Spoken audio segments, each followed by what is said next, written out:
Well, I don't know how we first came about the contest. Did we just see it on TV or something? Because I used to watch Reading Rainbow all the time. Margot Mesh is a freshman in high school. But when she was younger, she participated in every Reading Rainbow Young Writers and Illustrators contest that she was eligible for.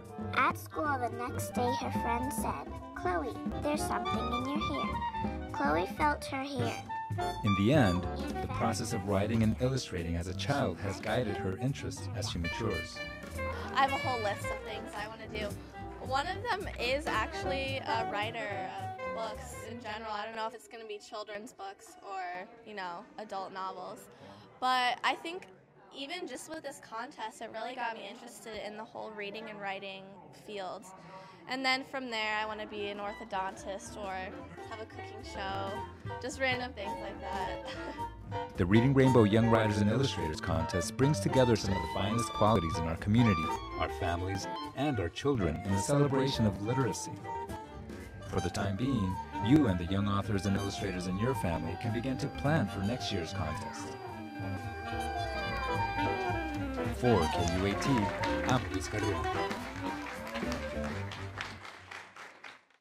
And this year's contest will be coming up very soon. Betty Khalilnat, how do we get kids at a young age to be excited about reading that they would want to even get involved in the Reading Rainbow contest?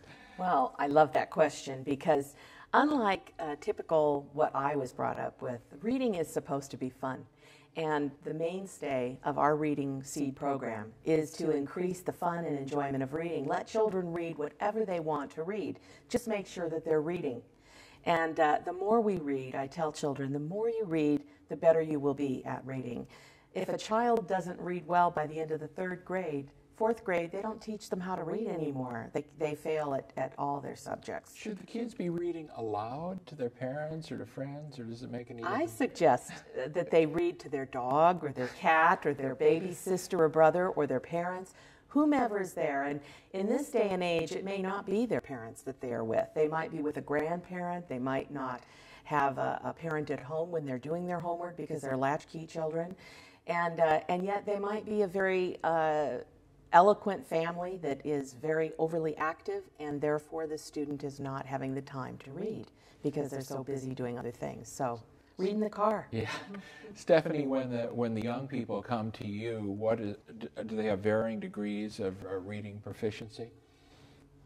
I would think so. We select our youth to participate in our magazine program, not based on skill level or experience, but really a passion.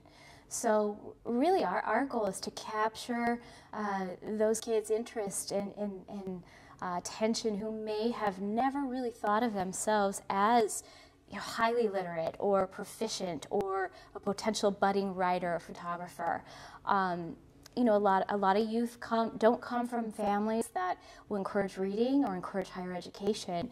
Even if they have the aptitude, they might not have the vision for that, and that's really what we want to provide. One more question, and I'm going to get in now to the economic issues of all this. Are you having any funding issues with Voices? I would say we are being as creative as possible and as aggressive as possible, but like all small nonprofits, we really rely on individual support. And if I might just give a plug, Sure. We have an event May 13th open to the public, and we'd love to have people come and attend to support our youth, to support our agency. Where is it? It will be at the Temple of Music and Art. Great. And Betty Stauffer, as far as the economic situation, the state budget, we know about all the budget cuts. If we had a 100% literate population, would we have as big a budget problem in Phoenix? No.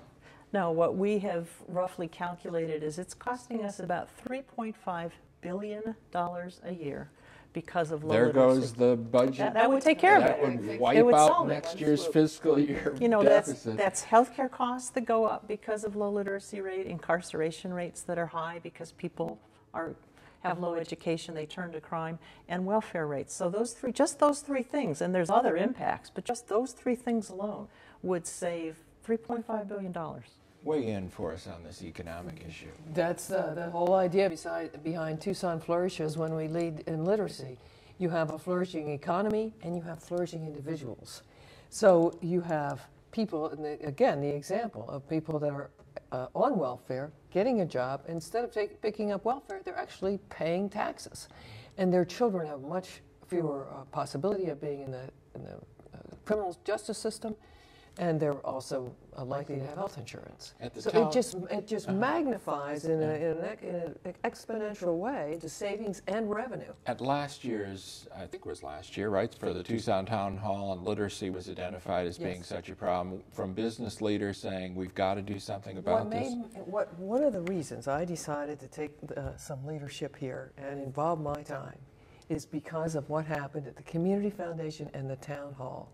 When they came out of that Town Hall and said we have a number of issues, transportation planning, water, arts and culture, all these things, but it all starts with literacy. This is number one. This is like the root of the blooming tree.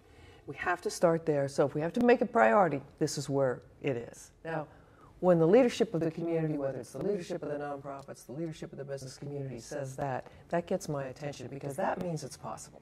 And we're putting everything on the same, at least on the same table On now. the same table. I mean, you should be at our meetings. It's so fun. There's usually 25 people there, funders, providers, community leaders, and there's a lot of excitement. Is Reading Seed in any kind of financial trouble right now? Are you okay? Or? We're being as conservative as possible.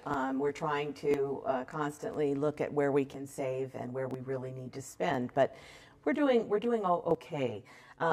I will say one thing, that in terms of the Literacy Coalition, those funds are not funds we are seeking.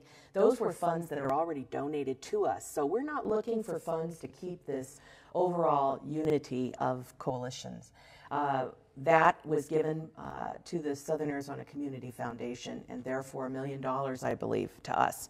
And so we're able to suffice the organization itself. We could always use more.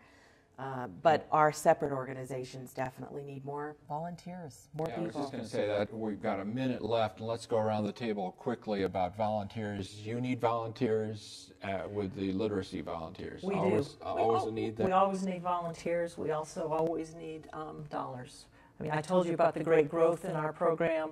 Well, we're at the point now we're going to have to start turning students away because we just don't have the capacity to train tutors fast enough. Can Voices use volunteers as well? We welcome volunteers, and we really especially look for professional writers, photographers, educators, and retired writers and educators who can really work with our youth and mentor them on these specific skills. And I know Reading Seed, we heard you need Absolutely. Volunteers, and if people want any information about the coalition, we're going to put some information on the screen. Absolutely, and it's my job to keep raising large dollars from foundations around the country to support these organizations. Ladies, thank you very much for being with us tonight, and good luck in 2009 with all of your literacy advocacy. Thanks a lot. And that will wrap up Arizona Illustrated Special Edition, a community conversation on literacy. If you have a comment on tonight's program, or if you'd like more information about any of the literacy programs we discussed tonight, go to the Arizona Illustrated homepage at azpublicmedia.org. And a reminder, there will be information about literacy programs for all ages at the upcoming Tucson Festival of Books. It's going to be a wonderful weekend, March 14th and 15th on the University of Arizona Mall. We'll have more about that particular festival coming up on Arizona Illustrated. I'm Bill Buckmaster. On behalf of our panel tonight, good night.